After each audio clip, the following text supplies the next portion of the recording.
Hey everyone, welcome back to another Magic Arena Explorer video. How's it going? So today is release day for Phyrexia All Will Be One. This is very exciting. As we speak, I'm currently 3-1 in a sealed pool, so that's been a reasonable first start to the set. But I thought what I'd do today is, in advance of putting out some more gameplay videos, is I go through the 5 new decks which I've made, which I'm looking forward to playing in the new Explorer format with some of the Phyrexia All Will Be One cards. So I'll go through the deck lists. I will talk about which cards are new, and then the overall theme of the deck as I would normally do, and then and those will be the first 5 that I play on the gameplay videos. So keep an eye out for those. All of the deck lists will be in the description. So if you have any comments, thoughts on the deck, then please do put them in the comments section. I'd love to know what you think. If you have any other suggestions, that would be great. But without any further ado, let's make a start with the first one.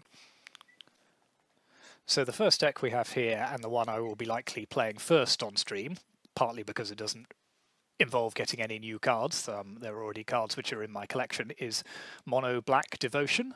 So this is an adaptation of a deck which I played on the channel a few weeks ago. So what I've done here is I've removed the Peer into the Abyss combo with Underworld Dreams, and I've simply replaced that with some of the new cards so that it becomes pure devotion. It has only a couple of win conditions now, and you're no longer trying to combo off using those 2 cards. So the new cards we have added are 3 copies of Phyrexian Arena, which is a 3-mana enchantment that says at the beginning of your upkeep you draw a card and you lose 1 life. So it's a constant source of card advantage, whilst also adding 2 black devotion to the board in a way which is reasonably difficult for your opponent to remove. So that is a fun new card as well. And then the big splashy one from the new set is Phyrexian Obliterator, which many people have seen in spoilers or when it was first printed back in way back when oh god, might have even been, was it new Phyrexia? Long time ago anyway. So it is 4 black for a 5/5 trample, and whenever a source deals damage to Phyrexian Obliterator, that source's controller sacrifices that many permanents. So as well as being 4 black pips and 4 black devotion, it also has the advantage of essentially reading 5/5 unblockable. Your opponent is never going to be blocking this card, and if they do, it's going to be a world of hurt for them. And it basically essentially hoses entirely mono red decks. They will struggle immensely against any deck that uses damage-based removal is going to struggle. Just keep an eye out. There is a quite fun interaction if you ever face one of these. If the card from War of the Spark called Justice Strike, which says target creature deals damage equal to itself equal to its power. So if you target your opponent's Phyrexian Obliterator, it does itself 5 damage, and so it's your opponent who has to sacrifice the 5 permanents. So that can be quite fun. If you could ever make that happen, that's a pretty feel-good moment.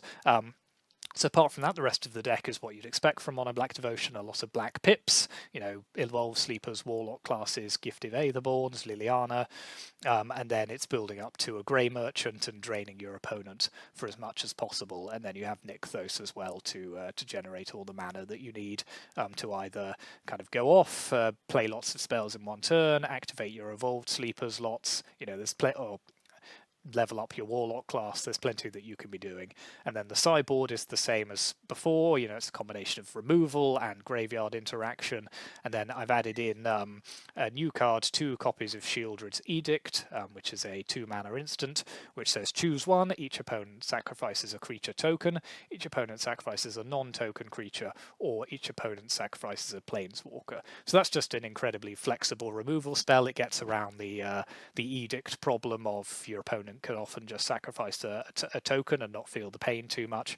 Now, actually, you can force them to sacrifice a creature that's not a token, or even a planeswalker, which I think will be very good in this format. There are a lot of powerful planeswalkers running around. I've just come from a sealed game where I faced the Eternal Wanderer, and my god, that's a hell of a card. I did manage to win that game, but it was not the easiest card to battle against. So yeah, so I think that'll be a really good removal spell in many formats, and I'm going to try it out in Explorer just to see how it does. So that's Mono Black Devotion. As I say, it's one that you'll recognise if you've played the format or if you've seen my channel. You know, it's nothing particularly new. We're just adding a couple of fun cards from the new format, which add lots of devotion, have some splashy effects, and maybe make this deck just a little bit more powerful. So let's move on to the next one.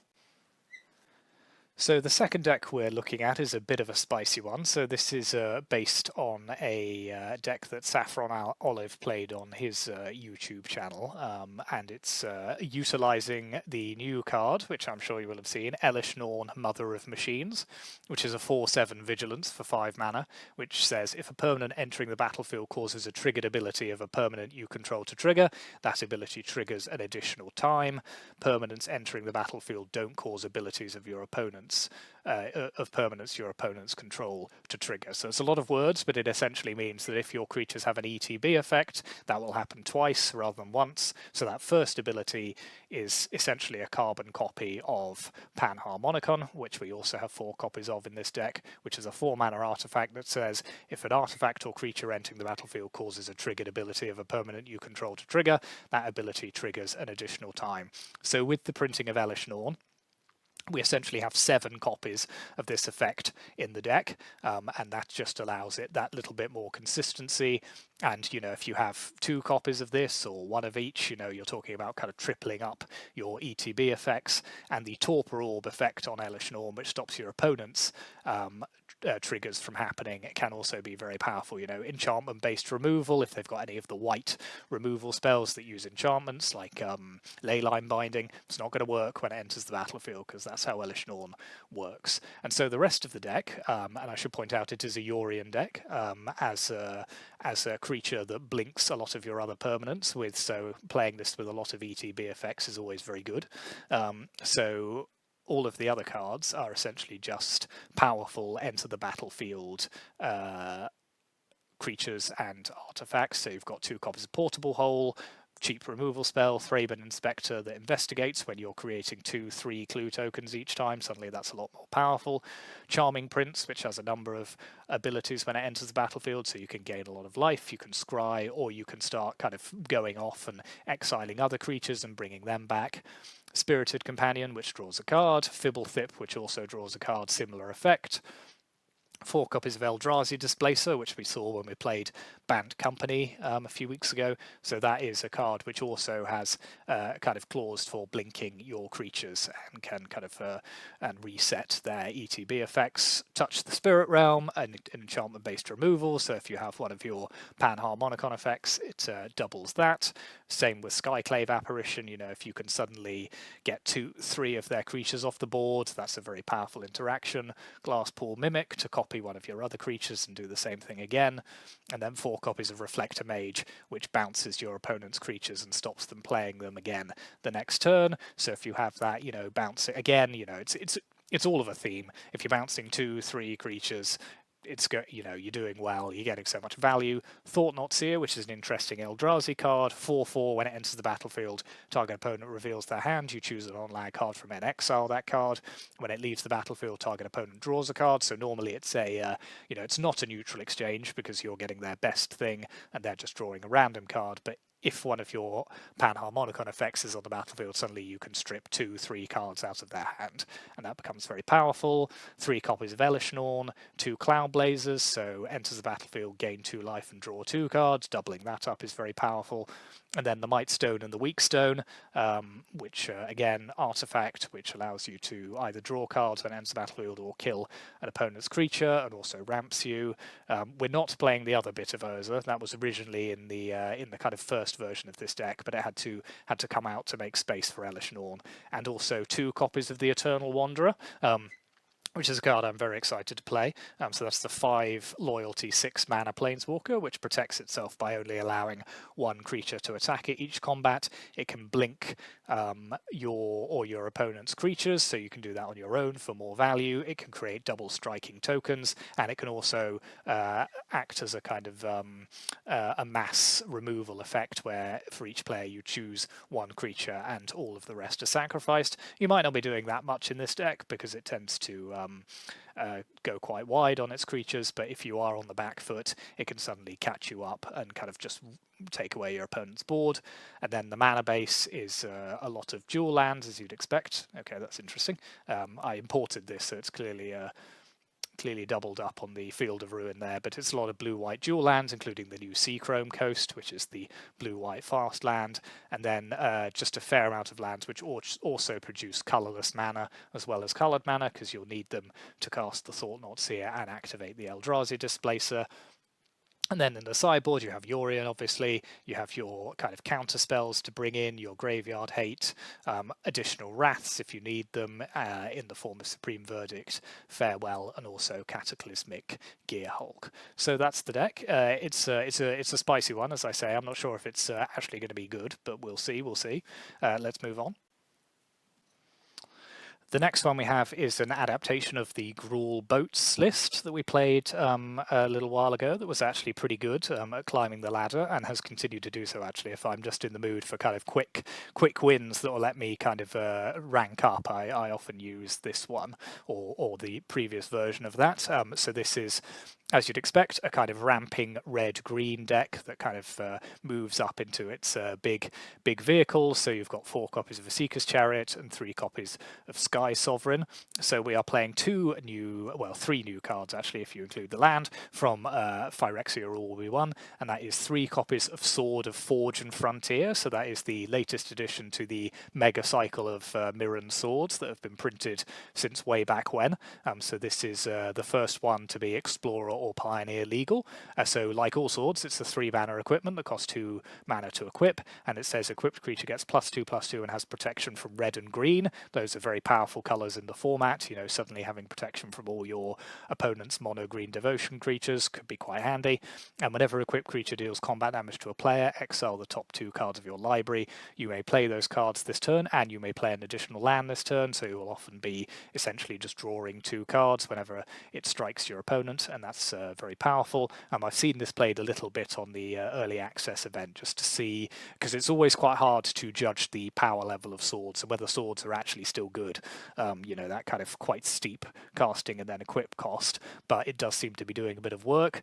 And the other one is one of our new Planeswalkers, which is Luca Bound to Ruin, a 5-mana Planeswalker with Completed, a +1 that adds mana and lets you cast new creatures with it, a -1 that creates 3/3s, and then a -4, so one that you can activate immediately it enters the battlefield to do damage equal to the greatest power among creatures you control to any number of target creatures or Planeswalkers. So if you animate a Sky Sovereign, activate Luca, suddenly you can do 6 damage divided as you choose. And then the mana base is the same, except we've swapped out a few of the dual lands for 4 copies of Copperline Gorge, which is the new red-green fast land, which is great in this deck because there's quite low to the ground curve. You want to get your mana elves out on turn 1. This is a great way of doing it without taking damage, so that's a very fine addition to the deck.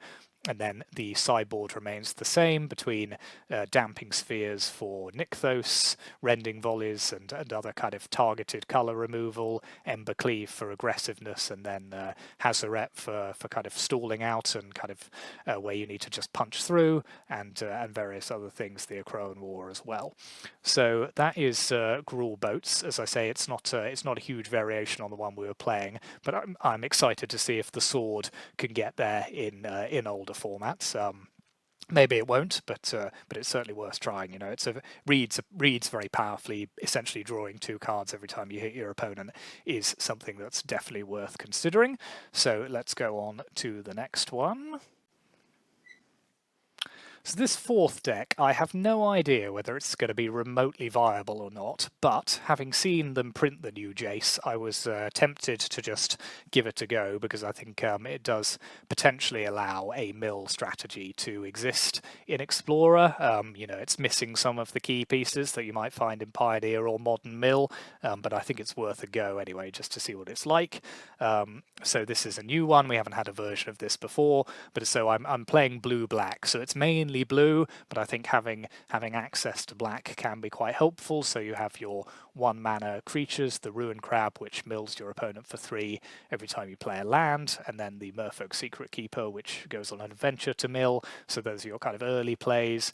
You have Drowned Secrets, and Teferi's Tutelage to act as enchantments which stick on the battlefield and mill every time you either draw a card or play a blue spell. You have Maddening Cacophony, which mills 8, or will occasionally mill half your opponent's library. Almost never happens, because by the time you're getting to 6 mana, it's almost just as worth milling 8 as it is milling half.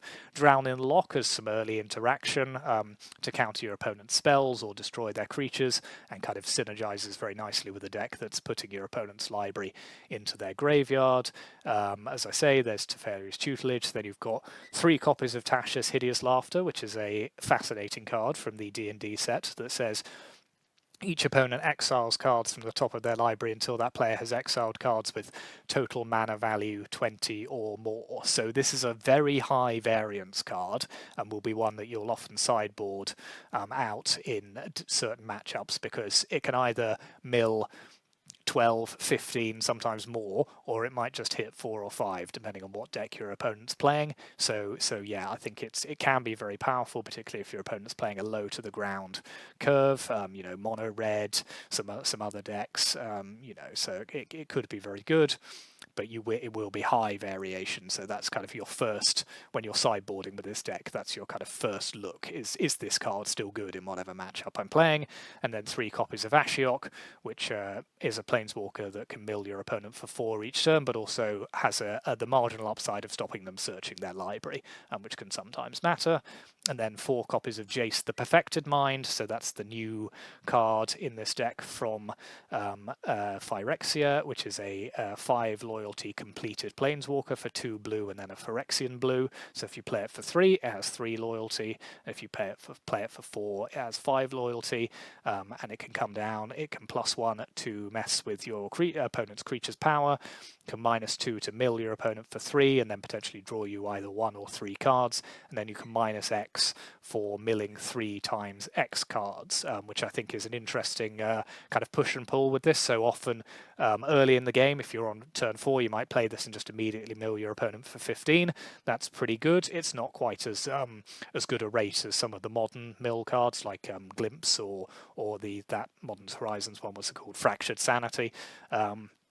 But later on in the game, when you've milled your opponent out quite a lot, you might play it, use its -2, draw 3, refuel, and kind of keep going like that. And then 3 copies of Into the Story, similarly, a powerful draw spell that only costs 4 when your opponent has been milled a little bit, and so can just keep you going into more of your cards. I have a sneaking suspicion this deck might not have enough sort of to get there, and it might just run out of steam before it can mill your opponent out. But I'm excited to try.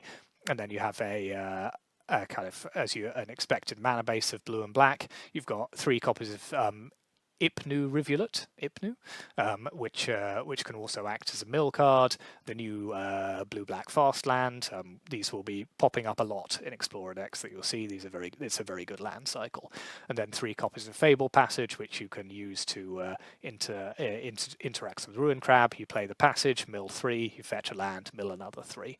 And then the sideboard, again, what we've come to expect: Damping Spheres, Mystical Disputes, Graveyard Interaction, 4 copies of Thoughtseize, which is one of the main reasons for also playing black in this deck. So you can bring in this to potentially counteract particularly frustrating or destructive cards that your opponent has, and then 3 copies of Test of Talents as well to remove all copies of a particularly troublesome instant or sorcery that they might have. So let's move on to the last one on this particular video.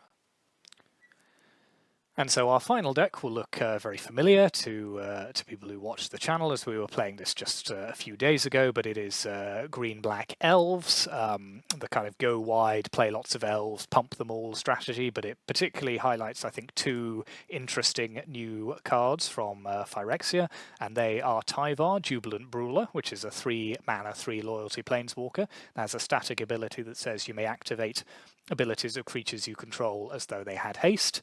You can +1 to untap up to 1 target creature, and -2 to mill 3 cards and return a creature with mana value 2 or less from your graveyard to the battlefield. So obviously lots of our creatures do fulfill that criteria.